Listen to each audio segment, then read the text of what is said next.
নমস্কাৰ এই মুহূৰ্তত আহি পৰিছে ৰাতিপুৱাৰ কেইবাটাও গুৰুত্বপূৰ্ণ খবৰ। আজি হৈছে 19 ডিচেম্বৰ। লাখ লাখ এছবিআইৰ গ্ৰাহকৰ বাবে এটা ভাল খবৰ। এছবিআইৰ প্ৰত্যেকজন হিতাধিকাৰী একাউণ্টত চৰকাৰে সোমাই দিব 10,000 কোটি টকা। অসমৰ মুখ্যমন্ত্ৰী ডক্টৰ হিমন্ত বিশ্ব শৰ্মাই কেইবাটাও গুৰুত্বপূৰ্ণ সিদ্ধান্ত গ্ৰহণ কৰিছে। লগতে পিএম কিষাণৰ প্ৰতিজন হিতাধিকাৰীৰ বাবে এটা ভাল খবৰ, কিয়নো পিএম কিষাণৰ টকা দুগুণকৈ বৃদ্ধি কৰা হ'ব। আগতে যদি আপুনি লাভ কৰিছিলে 2,000 কোটি টকা, এতিয়া আপুনি লাভ কৰিব 3,000 কোটি টকা। পিএম কিষাণৰ প্ৰত্যেকজন হিতাধিকাৰীৰ বাবে এটা গুৰুত্বপূৰ্ণ সিদ্ধান্ত গ্ৰহণ কৰিছে চৰকাৰে, আৰু চৰকাৰে এখন নতুন বাজেট মুকলি কৰিব। অৰুণোদয়ৰ প্ৰত্যেকজন হিতাধিকাৰী একাউণ্টত চৰকাৰে সোমাই দিব 1450 টকাকৈ। লগতে নতুনকৈ আবেদন হৈ আছে অৰুণোদয় আঁচনি। কেইবাটাও ৰাজনৈতিক খবৰৰ লগতে অৰাজনৈতিক খবৰ যুগুত কৰা হৈছে আজিৰ দিনটোত। গোটেই অসম তথা ভাৰতৰ বিভিন্ন প্ৰান্তৰ পৰা যুগুত হৈছে কেইবাটাও ডাঙৰ খবৰ। এনেবোৰ খবৰ নিতৌ পাই থাকিবলৈ চেনেলটি ছাবস্ক্ৰাইব কৰি ভিডিঅ'টো এটা লাইক কৰিবলৈ নাপাহৰিব। আজিৰ আমাৰ প্ৰথম খুবেই গুৰুত্বপূৰ্ণ খবৰ হৈছে অসমবাসীৰ বাবে এটা ডাঙৰ খবৰ। এছবিআইৰ কোটি কোটি গ্ৰাহকৰ বাবে এটা ডাঙৰ খবৰ আহি পৰিছে। এছবিআইৰ কোটি কোটি গ্ৰাহকৰ বাবে এটা গুৰুত্বপূৰ্ণ খবৰ। যদিহে এছবিআইত আপোনাৰ একাউণ্ট আছে তেন্তে এই বাতৰিটো আপোনাৰ বাবে গুৰুত্বপূৰ্ণ, কিয়নো এছবিআইৰ গ্ৰাহকক প্ৰবঞ্চনা কৰিবলৈ বিভিন্ন চক্ৰৰ পৰা আহিব পাৰে মেছেজ। আপোনাৰ একাউণ্ট ব্লক কৰি দিয়া হ'ব পাৰে বুলি আহিব পাৰে মেছেজ। আপোনাৰ একাউণ্টৰ KYC আপডেট কৰক বুলি আহিব পাৰে আপোনাৰ মোবাইল ফোনত মেছেজ। কিন্তু ভুলতো এনেধৰণৰ লিংকত আপুনি ক্লিক নকৰিব। বেংকৰ তৰফৰ পৰা ফোন কৰা বুলিও আপোনালৈ ফোন কৰিব পাৰে। বেংকৰ নথিপত্ৰ আপডেট কৰিব লাগে বুলি আপোনাক বিচাৰিব পাৰে একাউণ্টছৰ সবিশেষ তথ্য। কিন্তু এইসমূহত আপুনি ভুলতো কোনো ধৰণৰ উত্তৰ নিদিব, কাৰণ এছবিআইৰ তৰফৰ পৰা কোনো ধৰণৰ তথ্য বিচাৰি ফোন নকৰে আপোনালৈ। দুষ্ট চক্ৰই কিদৰে SMS-ৰ দ্বাৰা জালিত কৰে আপোনাক।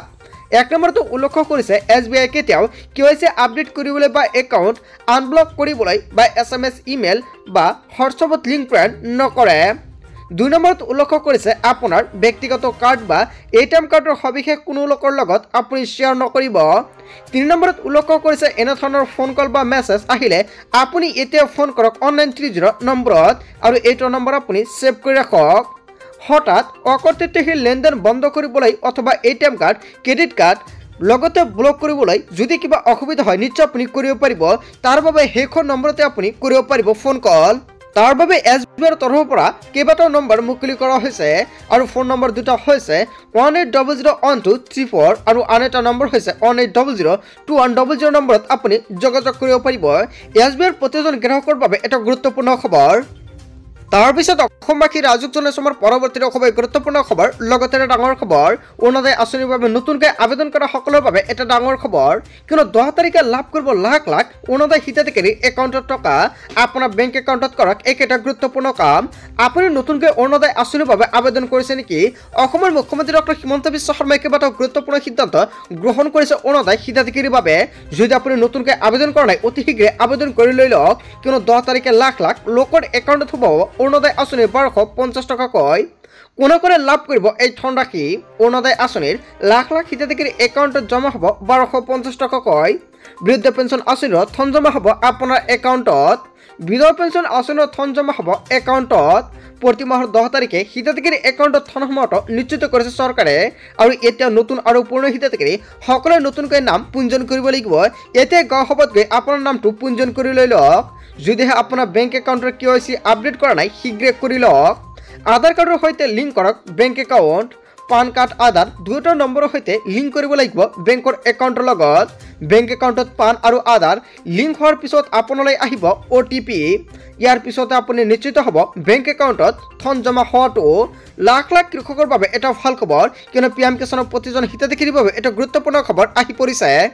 তাৰপিছত অসমবাসী ৰাজুক জনাইছোঁ আমাৰ পৰৱৰ্তী খুবেই গুৰুত্বপূৰ্ণ খবৰ। লগতে এটা ডাঙৰ খবৰ, আপোনাৰ বেংক একাউণ্টত নাই নেকি ন্যূনতম বেলেঞ্চ? কিয়নো বেংকে লাভ কৰিছে 8,500 কোটি টকাৰ জৰিমনা। কেইবাটাও গুৰুত্বপূৰ্ণ খবৰ আহি পৰিছে। জৰিমনাক লৈ বেংকে কেইবাটাও নতুন নিয়ম সলনি কৰিছে। আপোনাৰ বেংক একাউণ্টত নাই নেকি ন্যূনতম বেলেঞ্চ? ন্যূনতম বেলেঞ্চ নথকা একাউণ্টৰ পৰা বেংকে সংগ্ৰহ কৰে জৰিমনা। 4 বছৰত বেংকে সংগ্ৰহ কৰিছে 8,500 কোটি টকাৰ জৰিমনা। বিভিন্ন কাৰণত ন্যূনতম একাউণ্ট বেলেঞ্চ জমা ৰাখিব পৰা নাছিল গ্ৰাহকসকলে।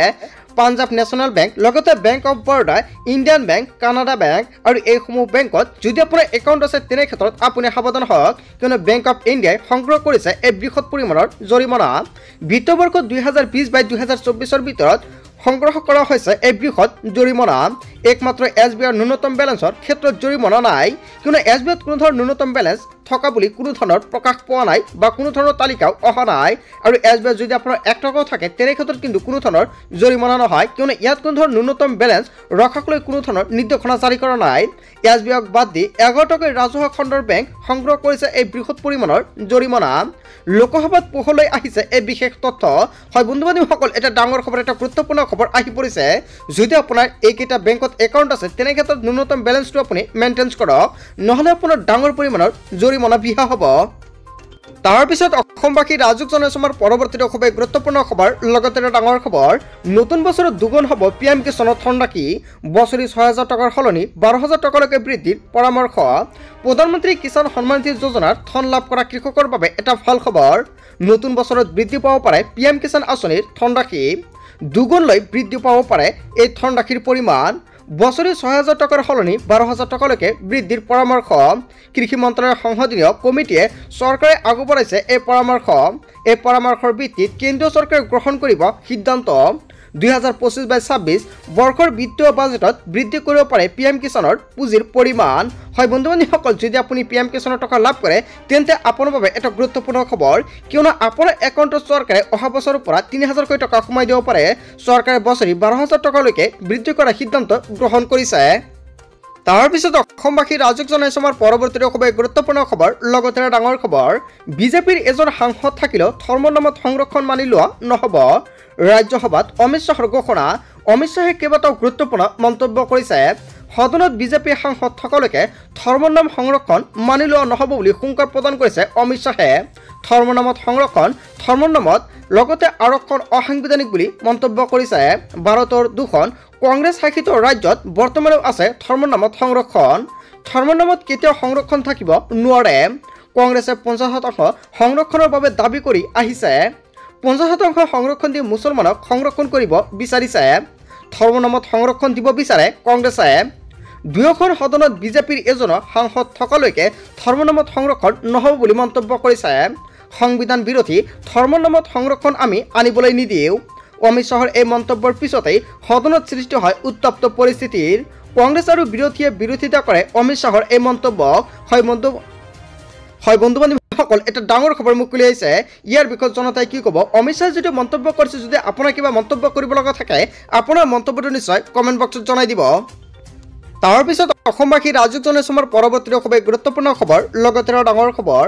সমবেত হ'ব 1 লাখৰো অধিক মুছলমান। 26, 27 আৰু 28 ডিচেম্বৰত বিশাল ইজতেমা।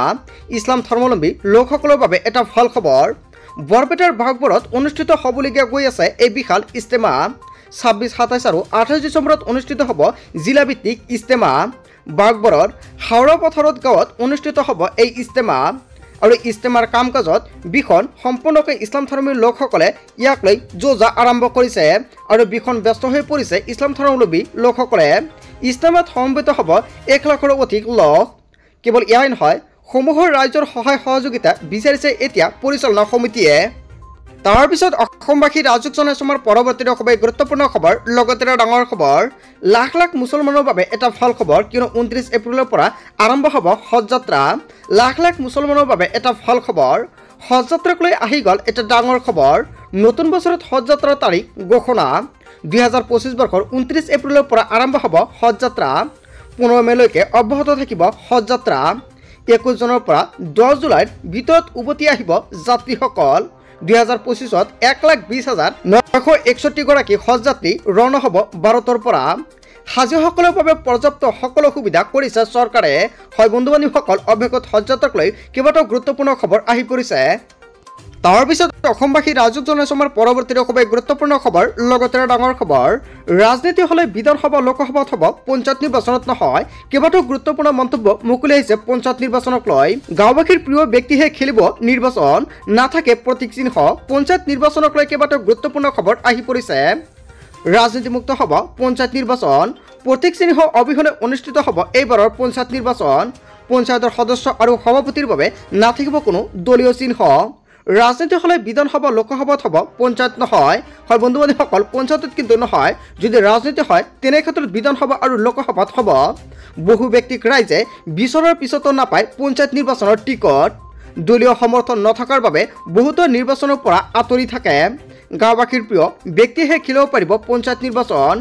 গ্ৰাম্য পৰ্যায়ক ৰাজনীতিৰ পৰা মুক্ত কৰাৰ লক্ষ্য। বঙাইগাঁৱত ঘোষণা কৰিছে মন্ত্ৰী ৰঞ্জিত কুমাৰ দাসে। হয় বন্ধু বান্ধৱীসকল, পঞ্চায়ত নিৰ্বাচনক লৈ কেইবাটাও গুৰুত্বপূৰ্ণ খবৰ আহি পৰিছে। বন্ধু বান্ধৱীসকল, গোটেই অসম তথা ভাৰতৰ বিভিন্ন প্ৰান্তৰ পৰা যুগুত হৈছে কেইবাটাও ডাঙৰ খবৰ। এনেবোৰ খবৰ নিতৌ পাই থাকিবলৈ চেনেলটি ছাবস্ক্ৰাইব কৰি ভিডিঅ'টোত এটা লাইক কৰিবলৈ নাপাহৰিব। চ' থেংক ইউ ফৰ ৱাচিং ফুল ভিডিঅ'।